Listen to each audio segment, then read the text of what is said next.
ভারী বৃষ্টির সাথে উজানের ঢলের জল নদ নদী পেরিয়ে ছুটছে লোকালয়ের দিকে।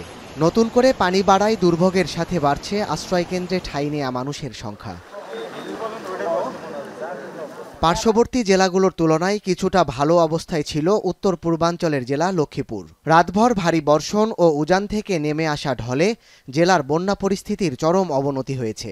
সদর উপজেলার ২১টি ইউনিয়নের মধ্যে ১৯টি ইউনিয়নই পানিতে তলিয়েছে।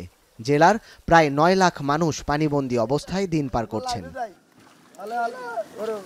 দেখা দিয়েছে খাবার ও বিশুদ্ধ পানির তীব্র সংকট। তবে সড়ক যোগাযোগ ক্ষতিগ্রস্ত হওয়ায় জেলায় ত্রাণ পৌঁছাতে বেগ পেতে হচ্ছে। সবাই অসুস্থ, এখানে পানি কমর ভিন্দা গামছা ভিন্দা যাইতেছি। যদি যদি আপনার কিছু একটু সাহায্য করেন আমরা বাঁচতে পারবো, নাহলে আল্লাহ ছাড়া কেউ নাই আমাদের। আর ধরুন আশ্রয়কেন্দ্র এই পর্যন্ত অন্তত ৭০-৮০ ফ্যামিলি ঢুকিয়েছে। এক রুমে অন্তত ৪-৫ জন ফ্যামিলি আছে। মানুষ যে একটু শুয়ে বসবে কোনো ব্যবস্থা নেই। আশ্রয়কেন্দ্র, স্কুল, মাদ্রাসা ধরে না, এত মানুষ। কোনো মানুষ এখানে আসতেছে না, কোনো কিছু সাহায্য নিয়ে এখানে আসতেছে না। এই প্রথম আমরা এখানে ঢুকেছি। এদিকে বৃষ্টি ও উজানের ঢলে নোয়াখালীতেও বন্যা পরিস্থিতি ভয়াবহ রূপ নিয়েছে।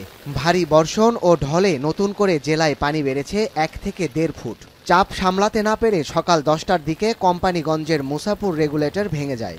লোকালয়ে জোয়ারের পানি ঢুকে বিপর্যয়ের শঙ্কায় স্থানীয়রা। জেলাটিতে অন্তত ২০ লাখ মানুষ পানিবন্দী অবস্থায় আছেন। দেখা দিয়েছে খাদ্য ও ওষুধের তীব্র সংকট।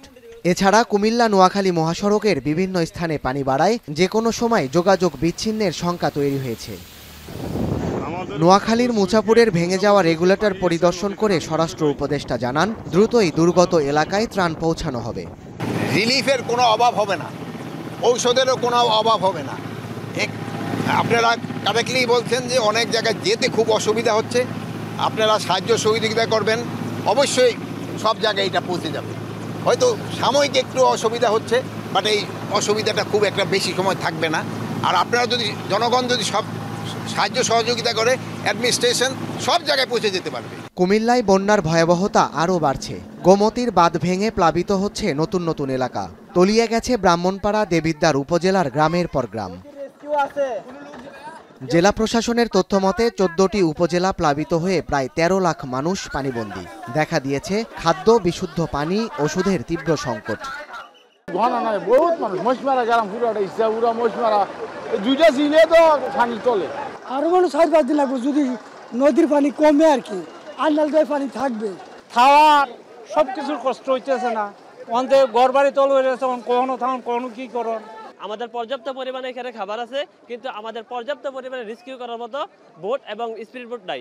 আলহামদুলিল্লাহ, যেই পরিমাণ মানুষে আমাদেরকে ভালোবাসা দিছে, সারা বাংলাদেশের মানুষ, এর কৃতজ্ঞতা প্রকাশ করার মতো ভাষা আমাদের কাছে নাই। তবে চট্টগ্রাম, ফেনী শহরসহ ফুলগাজী, পরশুরাম, ছাগলনাইয়ায় পানি কমায় আশ্রয়কেন্দ্র ছেড়ে অনেকেই ঘরে ফিরছেন। তবে ঘরে ফিরলেও তাদের দুর্ভোগ এখনই কাটছে না। সাদাত শাহেদ, এখন। সানবিট সব দিবে সামাল। সানবিট ম্যাজিক প্রেস, ডিশওয়াশিং এর মাথা ঘোরানো সলিউশন।